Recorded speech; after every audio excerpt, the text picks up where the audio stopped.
and I'll tell you, when I do, first of all, I like to earn those things, right? I either earn them on the front end or the back end, like one way or the other. Like I either busted my ass and it did a couple days of hard working out, and all of a sudden I'm out with my kid and we're swinging by, and all of a sudden I see there's a little ice cream shop in the corner. You know what? Hey, let's get a little ice cream, a little go time. And one thing when I do it, I don't like have guilt. When I'm sitting there, I'm not going, oh my God, I can't believe I'm doing this. No, I say, man, this is awesome. This ice cream milkshake tastes great. It's great. But later on, either that night or the next day, I earn that thing. Put a little punishment in place, a little punitive reprimand for slack behavior. And I'll tell you the thing you got to be careful of is that it is a slippery slope. And as you mentioned, like one potato chip can lead to 20, and it does lead to 20. And even that is like, okay, understand we had a derailment, right?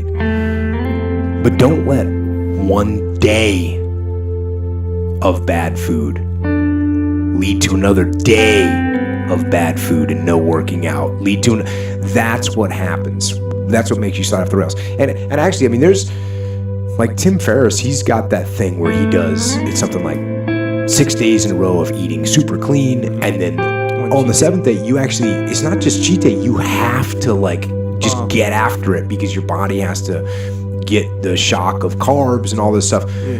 There's another big lie, like you can twist your day and all of a sudden be like, well, Tim Ferriss did say that I'm gonna. But you do have to be careful of the slippery slope. That for me, that's what I think happens. I don't believe in the stuff that you use up your willpower throughout the day and you use up your discipline. I believe that your discipline decisions create more disciplined decisions.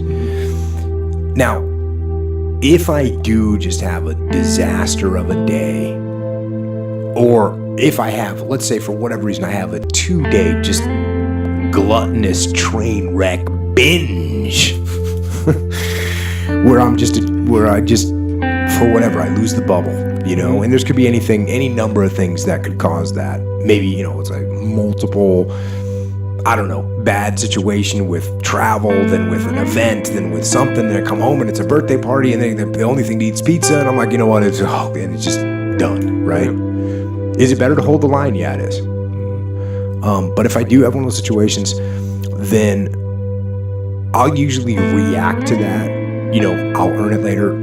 If I go on just a terrible food thing, I'll do some kind of a fast. I'll do like a 24-hour fast, maybe even a 48-hour fast. I haven't done a 72-hour, but I'm gearing up to do a 72-hour. What do you just drink water? Yeah, just drink water. Dang. Just drink water. I did the 48-hour, and it was actually nothing. It was like no problem, no factor. I did everything normal, squatted, went surfing, did jujitsu. There was like some guys on the mat, and I was talking to Big Eric, Big Eric. And I was like, hey, I got to tell you something when we got done training. This is on the second day of doing it. And so we trained a bunch, and, it was no factor. And he's like, what were you going to tell me? And I said, I haven't eaten for 48 hours. And I said, I'm just trying this out. And I feel completely normal. Yeah. So that's one of the things I'll do to recover. And then I'll just do some kind of, psycho kind of hardcore workout. A body in motion tends to stay in motion, and a body at rest tends to stay in rest. Don't let the momentum start going the wrong way. You know what I mean? Get that body back in motion, get back on track, snap yourself back into the discipline. Crush some workouts, get after it, and get on that path, the path of discipline and strength, and stay there.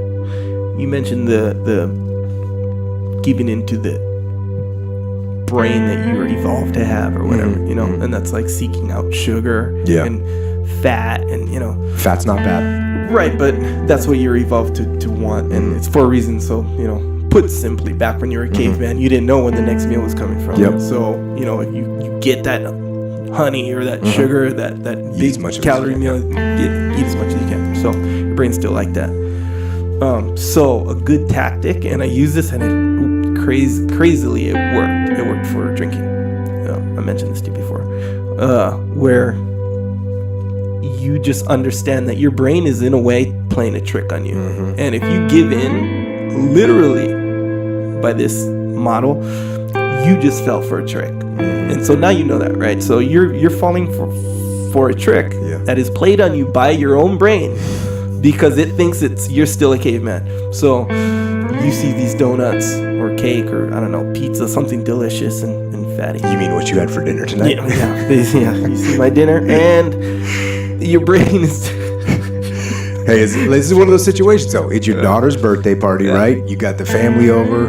What are you going to do? Put them all on a paleo diet for the evening? Well, no, you're going to get them some pizza and ice cream, and it's all good. And a little bit of cake for Echo Charles. Technically, that was lunch, and then I had a salad for dinner. Okay, good job. Technically. Good job. See, you in disciplined the spirit yourself. of accuracy. Back on the track. Yeah, I like that. But so if you understand that you just fell for a trick right there. So now going forward, where, okay, if I have these cravings or, that donut looks delicious in whatever way, you're about to actively and consciously fall for a trick right now. Yep. There's no scarcity of food right now. There's an abundance of food. And it's a perfect phrase for this? Don't be a sucker. Yeah, right? Exactly. Don't be a sucker. Like how often is it like, that's like one of the worst things someone can tell you. That's hey, what man, I think too. You are a sucker. That's why it worked so good. And that's why it worked for you. Yeah. Don't be a sucker. Yeah. So don't be a sucker to that piece of your brain that's trying to trick you. Into wanting stuff that's actually bad for you. Yeah. So and so how the trick works is your brain is saying, hey, those donuts, those are beneficial, and look at all these like you'll get your calories. Yeah. Who knows when they're gonna come? That's what your brain is. That's how it feels.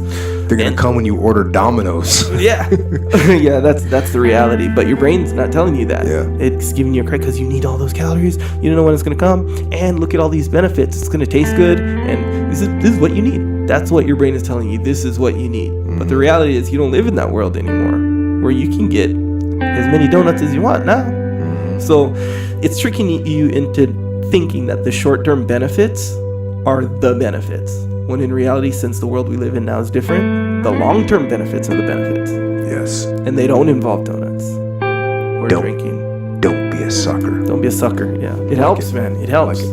If you care about being a sucker, though, that's the thing. If you're like, I don't care about being a sucker, there's no one that likes being a sucker. That's what I think too. Yeah. That's what I think too.